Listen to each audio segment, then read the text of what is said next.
So I just listened to that last podcast, and I say a lot. Uh, I, I hope I don't drive you too crazy this semester with all my ums.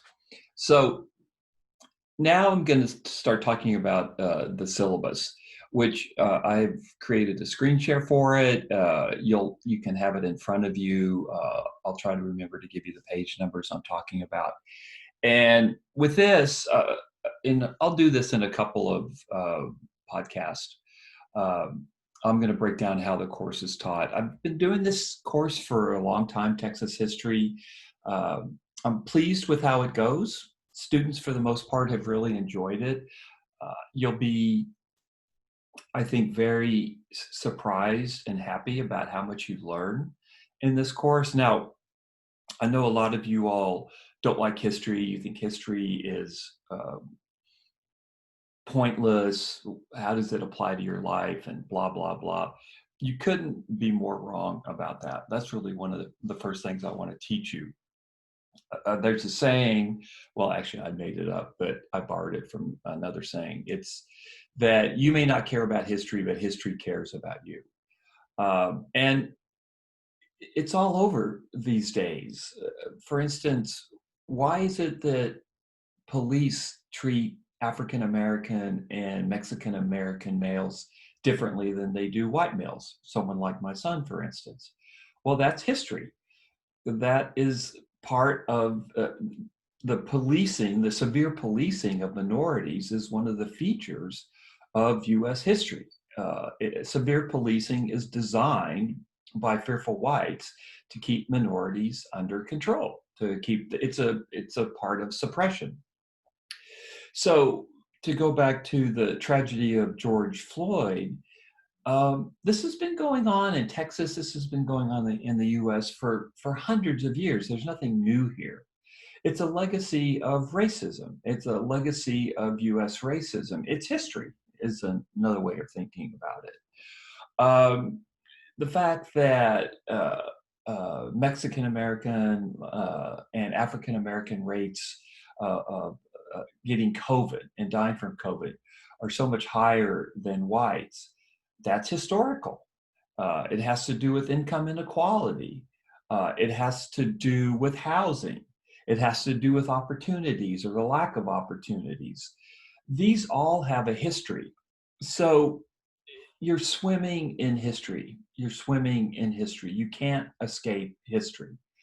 So you may be bored with it. You may not like it. You may not think it's relevant to your life. But if you do, you're wrong. It's very relevant to every waking moment of your life. Okay, so that's my first kind of preachy point that I want to make. Okay, let's go on to the syllabus.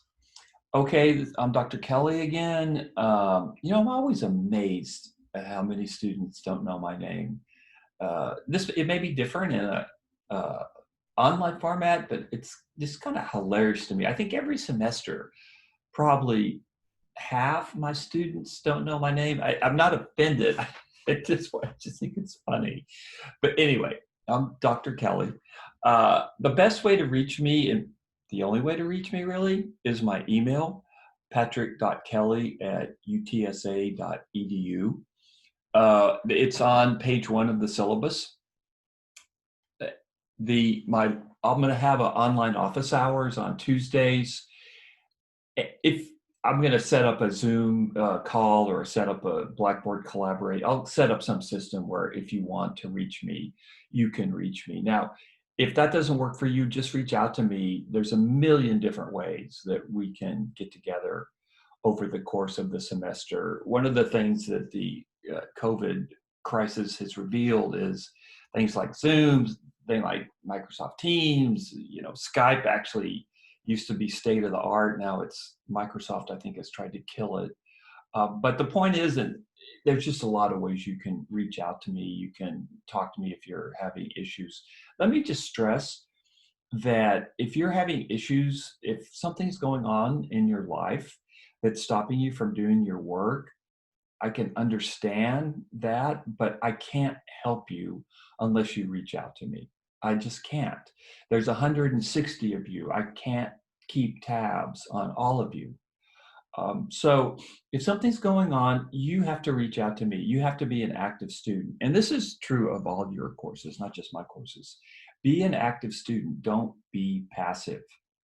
So if life throws you some kind of a curve, if you get behind in your work or if you're struggling, you need to reach out to me. Otherwise, I won't know what's going on. And at the end of the semester, if I see your grades are really low, it's not that hard for me to give you a low grade because I don't know you. But on the other hand, if you reach out to me, if we talk, if you let me help you, we can figure things out.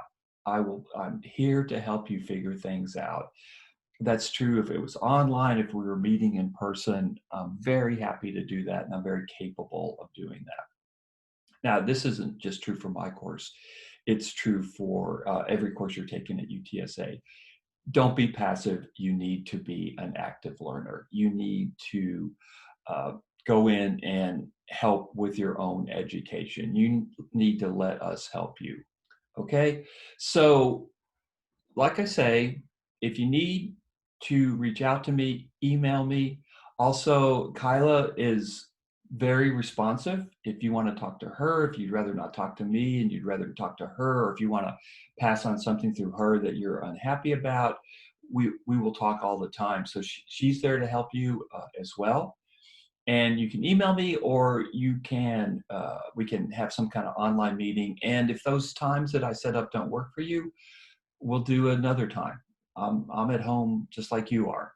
So I'm happy to see you, talk to you at another time if the online office hours that I've set up don't work for you. So let me just say again, be an active student, be an active participant in your learning. Don't be passive.